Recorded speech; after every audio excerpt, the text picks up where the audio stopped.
Good morning everyone, welcome to my study vlog.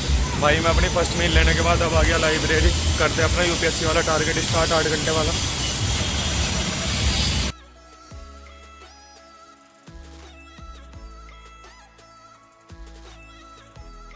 आज economy में शुरुआत की अप्रत्यक्ष कर से। इसमें पड़ा जीएसटी से पूर्व की स्थिति। केंद्रीय उत्पादक शुल्क। भारत में विनिर्माण वस्तुओं पर केंद्रीय सरकार द्वारा केंद्रीय उत्पादक शुल्क का अधिरोपण किया जाता है तथा केंद्र सरकार मानव उपभोग के लिए अल्कोहल एवं मद्य पदार्थों को छोड़कर अन्य सभी वस्तुओं के उत्पादन पर केंद्रीय उत्पादक शुल्क अधिरोपित कर सकते हैं। बात पड़ा सीमा शुल्क के बारे में। यह केंद्र सरकार द्वारा आयात एवं निर्यात पर अधिरोपित किया जाता है। आयातित वस्तुओं पर आयात शुल्क तथा निर्यातित वस्तुओं पर निर्यात शुल्क लगाया जाता है तथा आयात शुल्क के निम्नलिखित उद्देश्य हैं: घरेलू उद्योगों का संरक्षण, विदेशी व्यापार का नियमन, राजस्व संग्रहण। के बाद पड़ा सर्विस टैक्स के बारे में। यह केंद्र सरकार द्वारा सेवाओं पर अधिरोपित किया जाने वाला अप्रत्यक्ष कर है जो किसी सेवा प्रदाता द्वारा प्रदान की गई सेवाओं के संदर्भ में लगाया जाता है। इसके बाद पड़ा केंद्रीय बिक्री कर। फिर पड़ा मूल्य वर्धित कर वैट। संविधान की 7वीं अनुसूची के अंतर्गत राज्य सूची के अनुसार राज्य में वस्तुओं की बिक्री पर कर लगाने का अधिकार राज्य सरकार को है। यदि किसी वस्तु के कुल उत्पादन मूल्य में से आगत की लागत को हटा दिया जाए तो प्राप्त राशि मूल्य वर्धन कहलाती है। लास्ट में पड़े वैट के प्रभाव। यहाँ हुआ मेरा आज का इकोनॉमी का सेशन कंप्लीट। करते हैं इथिक्स शुरू। आज इथिक्स में शुरुआत की नीति शास्त्र और सिविल सेवा से। सिविल सेवा में नीति शास्त्र की भूमिका सर्वमान्य है। एक लोक सेवक होने के नाते आमतौर पर तमाम ऐसी समस्याएं सामने आती हैं जिनमें प्रत्यक्ष रूप में नैतिकता का सवाल उठता है। संदर्भ में नीति शास्त्र एक आचरण संहिता प्रस्तुत करता है कि एक लोक सेवक के कर्तव्य किस प्रकार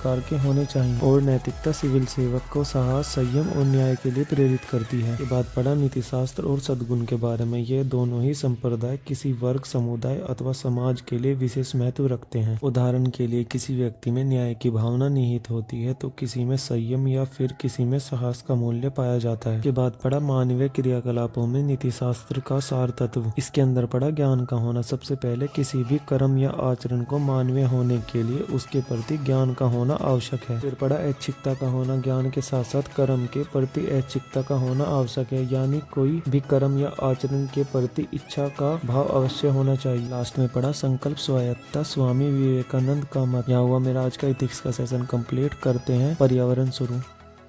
आज पर्यावरण में शुरुआत की वन नीति से। इसके कुछ मुख्य आधार हैं जैसे पोषणीय विकास की संकल्पना पर आधारित नीतियों का निर्धारण, वन प्लस वन्य जीव संसाधन के संरक्षण एवं प्रबंधन स्थानीय समुदाय के द्वारा, भारत के पर्वतीय क्षेत्र में 2/3 भूमि वनाच्छादित क्षेत्र के रूप में होनी चाहिए आदि। के बाद पड़ा वन्य जीव के बारे में। वनों में रहने वाले जीव जंतुओं को वन्य जीव कहते हैं तथा वास्तव में वन्य जीव प्राकृतिक वातावरण के साथ समायोजन या अनुकूलन कर अपने अस्तित्व को बनाए रखने में सक्षम होते हैं। इसके बाद पड़ा वन्य जीवों का आर्थिक महत्व। फिर पड़ा वन्य जीवों का पारिस्थितिक महत्व। फिर पड़ा वन्य जीवों के संरक्षण एवं प्रबंधन के लिए किए गए प्रयास जैसे IUPN 1948 international union protection of nature. IUCN की स्थापना 1948, 1962 में WWF, 72 में UNEP, 1973 में साइट्स का गठन, लेकिन लागू 1975 से। लास्ट में पड़ा वन एवं वन्य जीवों के संरक्षण से संबंधित विधियां जैसे इन सीटू मेथड और एक्स सीटू मेथड। यहाँ हुआ मेरा आज का पर्यावरण का सेशन कंप्लीट। करते हैं करंट अफेयर शुरू।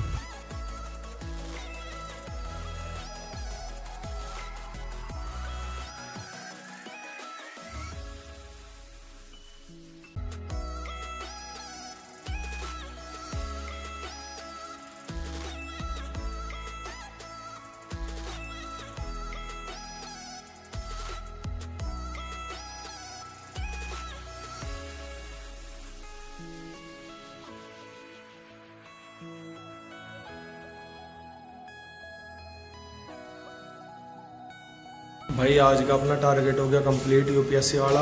और अब टाइम हो रहा है, आज थोड़ा लेट निकल रहा हूँ मैं 7:30। ठीक है भाई, करते हैं इस व्लॉग को यहीं खत्म। मिलते हैं नेक्स्ट व्लॉग में।